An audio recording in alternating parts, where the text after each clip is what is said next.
Ada yang suka bangun subuh gak sih? So, semalam itu aku punya semacam kebiasaan yang mungkin itu udah jadi bahasa biologinya tuh sirkardia tubuhku.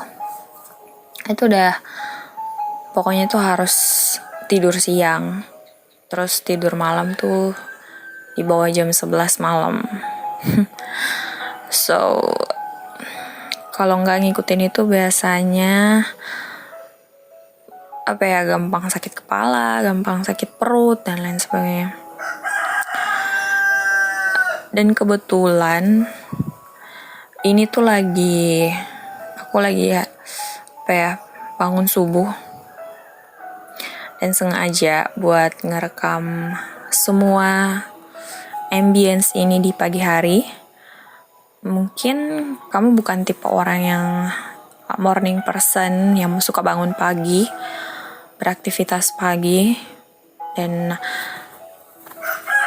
I don't know gimana caranya orang bisa kebentuk jadi morning person, terus yang satunya bukan morning person, late person maybe. But mungkin itu karena kebiasaan aja kali ya. Lately I'm thinking about kenapa ya kalau dulu tuh ya habis kuliah kan ada 2 pilihan tuh. Kita bisa langsung lanjut ke tingkat yang lebih tinggi dari S1, kerja, atau ya kalau anak rantau kayak aku sih biasanya langsung balik ke kampung ya. I don't know what happened with you, tapi itu jadi semacam pilihan juga. Karena ternyata banyak dari kita yang, bukan cuma aku juga, yang merasa kalau kok bikin apakah di kampung? Ngapain di sana?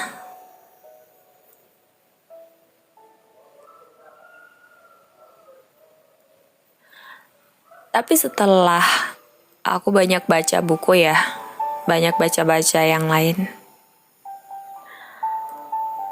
ternyata memang apa yang kita pelajarin di sekolah, di bangku kuliah, itu hanya aplikatif ketika itu kita pakai di kota. Like kalau misalnya kamu di kampung, orang-orang kan biasanya berkebun kalau wilayahnya dekat pegunungan, bertani, atau jadi nelayan.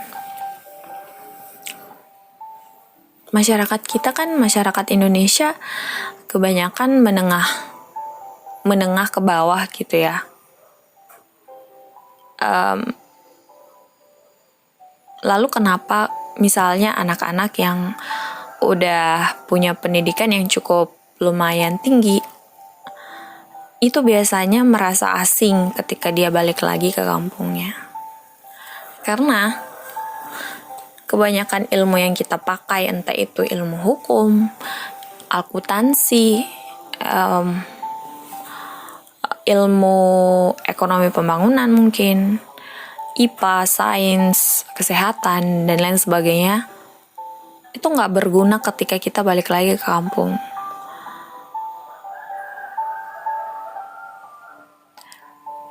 Di sekolah, kita mana pernah diajarin hal-hal yang orang tua kita ajarkan selama ini. Misalnya ya, cara nangkap ikan, cara berenang di laut, cara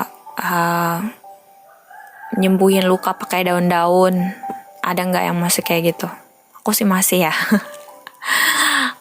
Cara kalau keracunan ya kan, harus diapain, dikeluarin kayak gimana, ketusuk duri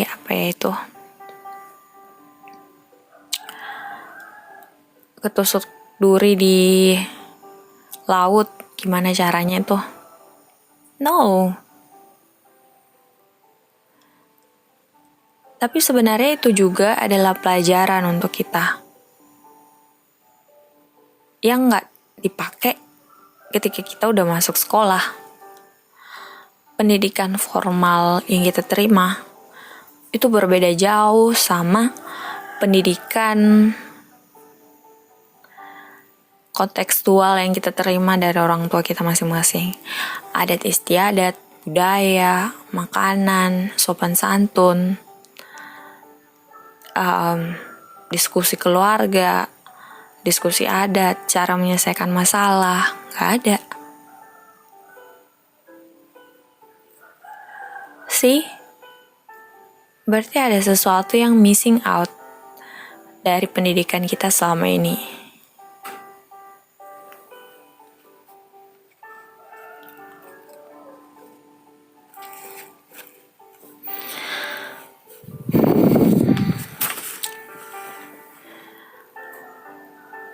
Kamu pernah nggak kalau misalnya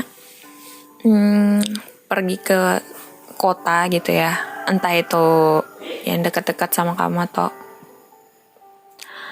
terus orang nanyain identitasmu seperti itu, dan kamu menjelaskan, oh aku dari Sulawesi, aku dari Kalimantan, aku dari Flores, aku dari Papua.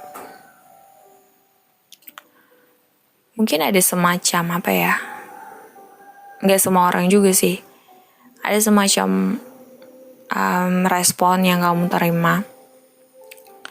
Apakah itu apa ya, konotasi negatif atau tidak? Tapi memangnya kenapa kalau kamu anak daerah? Bukannya orang lain juga anak daerah? Kebanyakan ya. Tapi nggak semua orang bisa bangga untuk punya identitas sebagai anak daerah dengan punya adat tertentu, budaya tertentu. Memang apa yang salah dengan budayanya kamu? Ya kadang orang tuh suka mengidentikan, bahkan kita sesama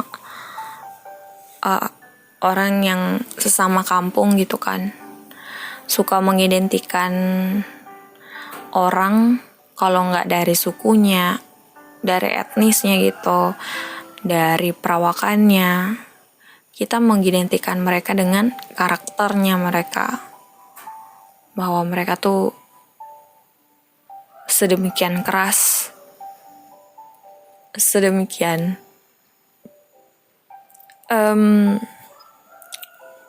perilaku negatif yang lain yang sering disebut masyarakat apa ya?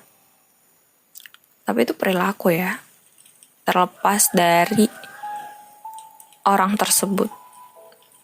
Jadi orang tuh masih nggak selamanya orang itu buruk, perilakunya aja yang buruk. Like, kamu bisa kok menilai orang itu toksik, orang itu buruk. Tapi sebenarnya kalau dia berubah untuk mencoba mengubah perilakunya itu, orang yang dikatakan baik pun bisa jadi buruk, buruk pun bisa jadi baik. Iya, kadang-kadang itu dipengaruhi banyak faktor ya, termasuk juga tentang yang barangkali suka kelewat belakangan ini, kepentingan kali ya. Kalau ada yang baik, semua orang berlomba untuk ngakuin itu. Tapi kalau manakala itu buruk, semua orang jadi mundur.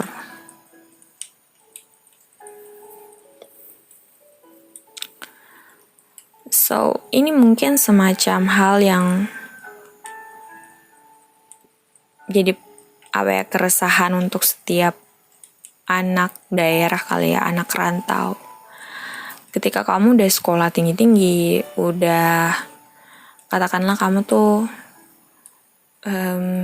misalnya kayak aku nih, Kolaka Utara, abis itu S2 mungkin di luar negeri kali ya, atau mungkin di perguruan tinggi negeri di Jawa. Tapi pulangnya balik-balik ke kampung. Ini fakta. Terus orang-orang bisa menganggap itu sebagai sesuatu yang negatif atau sesuatu yang positif.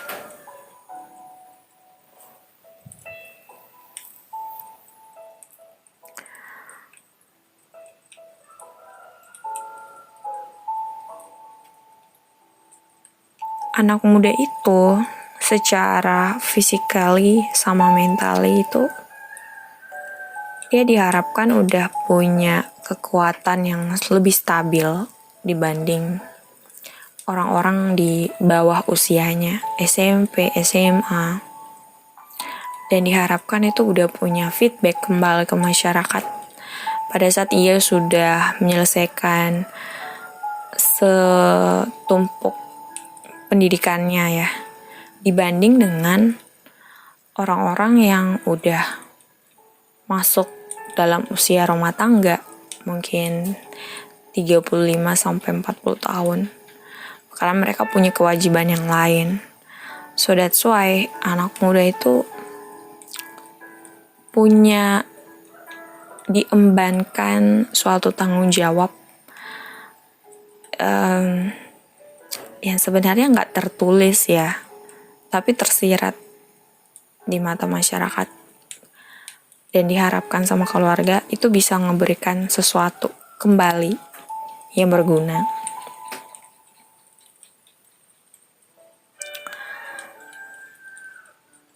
Tapi sayangnya banyak dari segi pendidikan yang cuma berdasarkan minat dan bakat, berdasarkan lihat deh penjurusan IPA, IPS, bahasa, terus juga SMK. Kalau kamu perhatikan dengan seksama, mereka tuh mendasarkan pada minat dan bakat siswa. Pada akhirnya tujuan akhirnya sebenarnya adalah, kalau kita mau pikir ya, industrialisme. Mereka bisa dibentuk dari apa sehingga bisa jadi apa yang akhirnya dipakai untuk apa gitu. Adalah sebuah cara pemikiran yang lain. Kalau misalnya orang itu bisa memikirkan kembali bahwa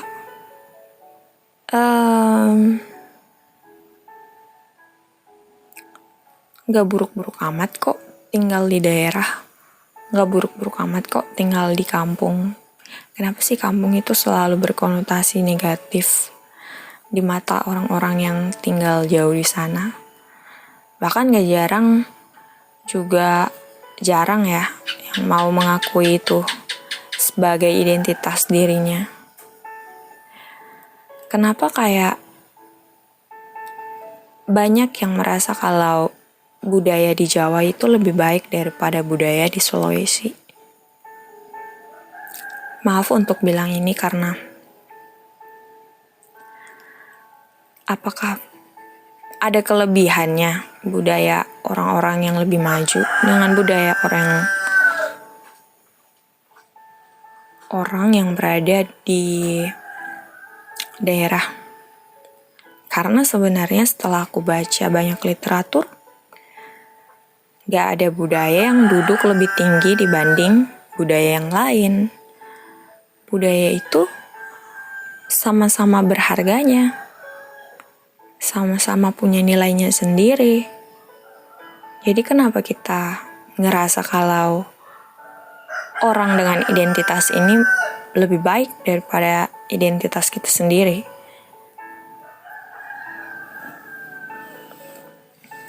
Kenapa orang kampung selalu dianggap bodoh?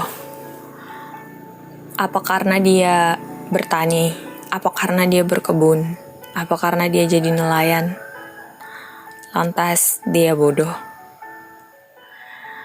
Padahal pintar sama bodoh itu tergantung tempat sama waktunya aja. Kalau orang S3 bidang A di perkotaan, lalu dia balik ke desa, tiba-tiba langsung disuruh untuk jadi nelayan, nangkep ikan.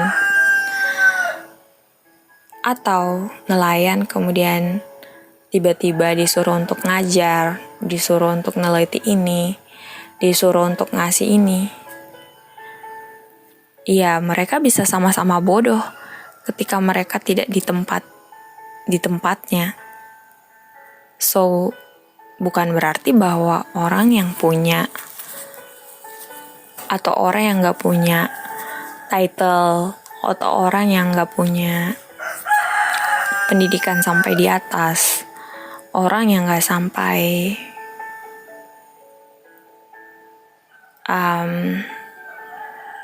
di bangku sekolah, mereka punya keahlian sendiri yang tentu saja gak semua orang yang punya, gak semua orang di kota yang punya. Kita kurang menghargai budaya kita emang. Kita kurang menghargai itu. Misalnya ada barang-barang budaya kita merasa kalau itu kurang berharga di mata kita. Daya tariknya, daya jual belinya. Sebaliknya kita merasa yang dari luar negeri itu, yang branded itu adalah yang berharga. Padahal budaya Indonesia secara umum itu harusnya jadi harta yang paling kita syukurin dan harusnya yang paling kita junjung tinggi ya, bukan budaya yang ada di luar.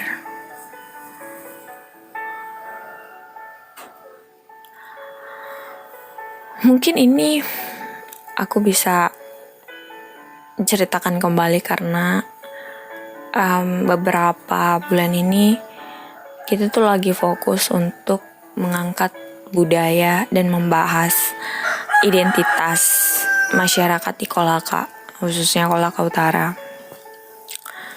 Sulawesi Tenggara. Sulawesi Tenggara tuh sering disebut Sulawesi